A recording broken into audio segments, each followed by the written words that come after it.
In today's episode, I'm gonna be making an awesome electric wooden crazy cart. Now most crazy carts go like 12 miles an hour and maybe 400 watts of power, and I think that's kind of boring, so I got a really big motor. This motor right here is 7,000 watts. I mean, this thing's gonna be cool. Let me give you a little background history. I was scrolling on the internet and trying to find a really big motor to stick in something random. I stumbled upon this big thing. And then I know a crazy cart is like this little cart you drive around, you pull a lever, and all of a sudden you start drifting. Seems fun, so we're gonna make one with 7,000 watts and make it out of wood so anybody can make it. Simple tools, let's go. So to mount this big motor, well, it actually has some screw holes on the top, so I decided to 3D print a mount for it, and here it is, look at that. Where would I get this part? Well, you can't really buy it anywhere, so this one I actually 3D printed because this motor has a very specific bolt pattern on top, or screw pattern, so got that onto here. Fits on just like that. I got all the screws. I'm gonna screw it in, secure this down, and then I'm gonna go ahead and wire this motor up. I got the speed controller and throttle for it. This right here is the speed controller. Mount the motor to this plastic piece to hold it in place. Let's see what it does.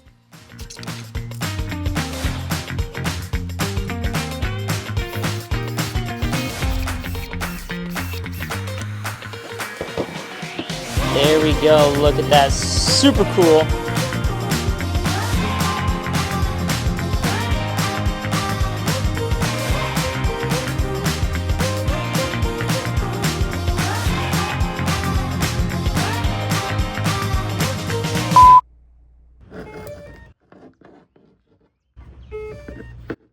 So that right there was a clip of me trying to wire up this speed controller and it not working. And the reason is, if you look at the front right there, you need a 5 to 12S LiPo battery, which is just the size of the battery. You need a larger battery. I only had a 4S hooked up to it. That's why it didn't work.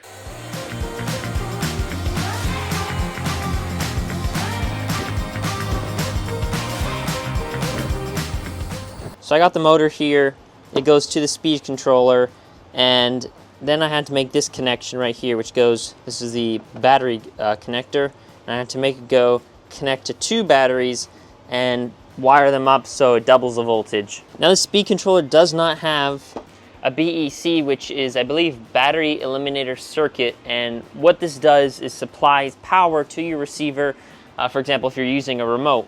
So how a typical circuit works, you have, at least with brushless motors and remote control cars and stuff, you'll have your motor here, and then it's gonna go into 3 wires into your speed controller.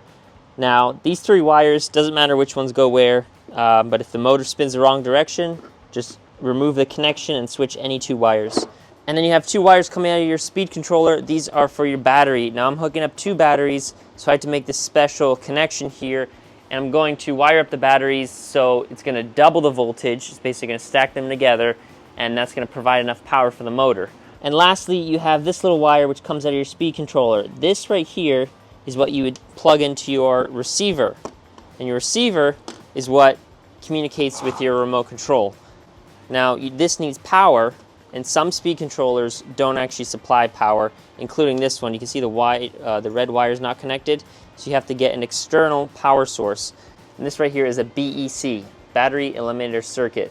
Now for this whole setup, I'm gonna see if I can somehow wire up this little thumb controller, because I mean, that would make much more sense to have a thumb controller than a remote control. Ran to Home Depot, got some stuff. I got these caster wheels right here from Harbor Freight.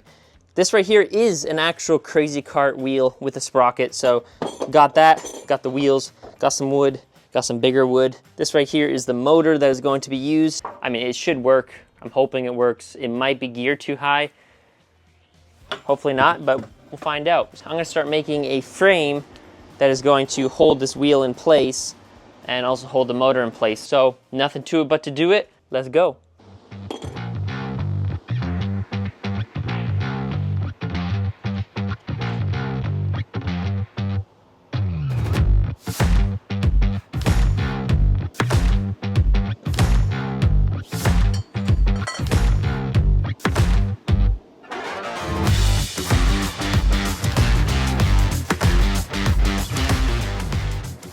Okay, so this is the setup I got. I got these two pieces of metal I found which are going to support the wheel like this. I got this little mark here, and this little section is going to go in between. I'm gonna cut out this little section. I got a hole there and a hole there. I got to drill out, and that's gonna be where the motor mounts, so let's go.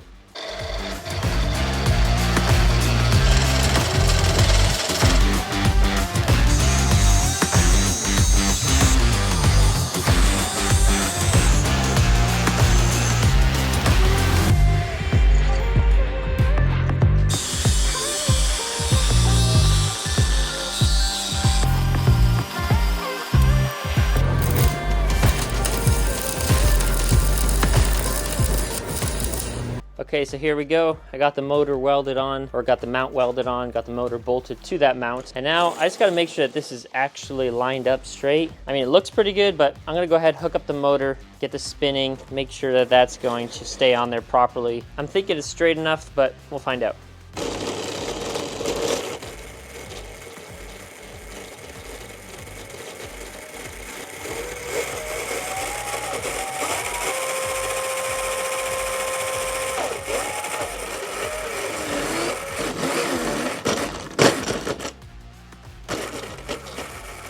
Okay, so I got this wheel mounted to this bracket.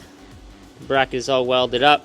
So what's gonna happen is this is gonna be underneath the crazy cart, and I'm gonna weld a bolt right on top. This bolt right here has to come through this plate. This is the only piece of scrap metal that I have that is, you know, thicker than sheet metal. So let's drill some holes. We'll get it all mounted onto this wheel, and we'll see what it looks like.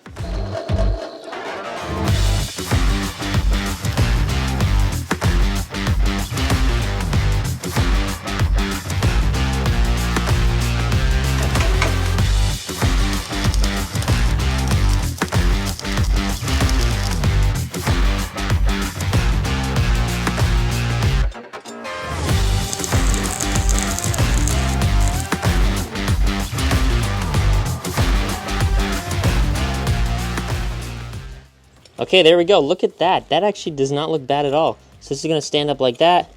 And it's going to drive the wheel. Now this chain is a little loose, and I don't have a tensioner for it. So what I'm going to do is just stack a couple washers in between here, and I can just keep separating it until this chain is the right tension. But other than that, that looks pretty good. You know, this is really cool. I have this seat from when I built my drift trike. Well, not this seat. I bought one off Amazon. It came in a 2-pack. And this has been sitting on my shelf for like 2 years. Look at that. Even looks like it comes off of a crazy car. I mean, how perfect is that, right? I'm gonna start making the frame, cutting some wood, and setting this thing up. Let's go.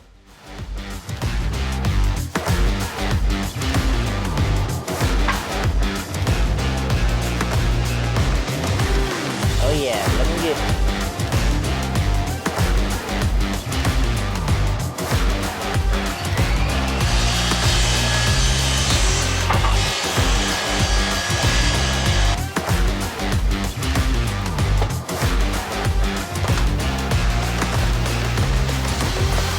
All right, so I got some of it set up. Now I can give you somewhat of an idea of how it's gonna work. I got the main frame rails here, and then I got some door hinges attached to this plank, and this plank is going to be able to tilt down, and these wheels will be underneath that plank. Tilted down, which will be the normal driving position, which will keep you relatively straight because you can't really slide sideways easily.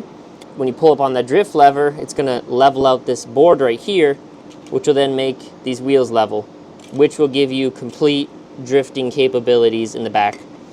Now the only thing with this is look how tall these wheels are, right? Plus these two boards. I'm gonna be riding like up here, and that's too high. So I'm gonna cut this off, up, and then go out so we can drop the frame lower.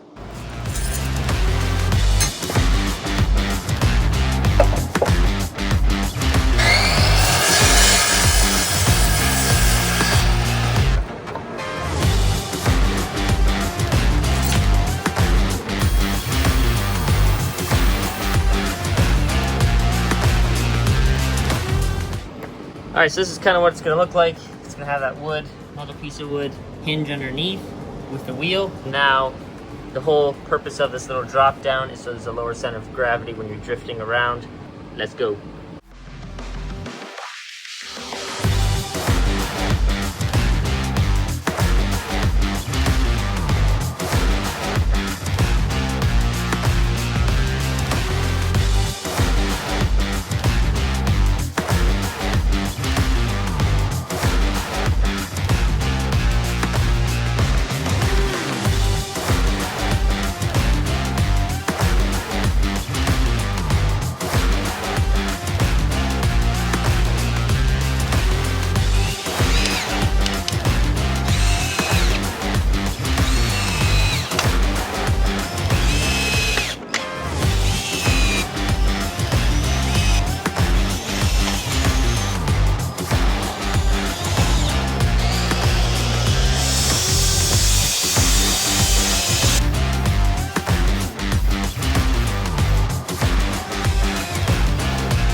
Okay, so we got these 2 small wheels on the front, and those are just balancing wheels, so if the whole crazy cart tips, you know, it's not gonna scrape on the wood. You got these wheels to catch it.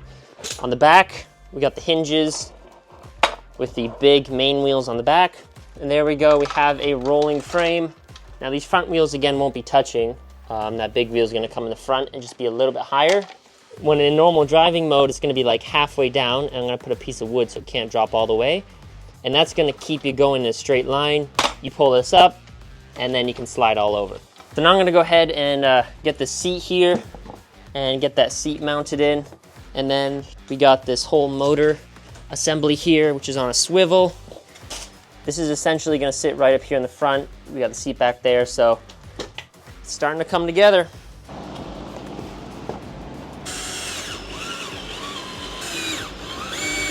Okay guys, so there we go. We got the rear wheels on, the seat on. This motor is just sitting here, and then I got the front supporting wheels on as well. All right guys, so that is the end of this video. That is the part 1 for the crazy cart. This is 7,000 watts. Next weekend, I'm gonna work on it some more, and we'll see how much we can get done. I was planning on getting this at least moving, but I didn't have enough time to get it wrapped up. So got the seat on, the back wheels, front supporting wheels. So in the next video, should definitely be running and driving. So thanks for watching, and I'll see you in the next one.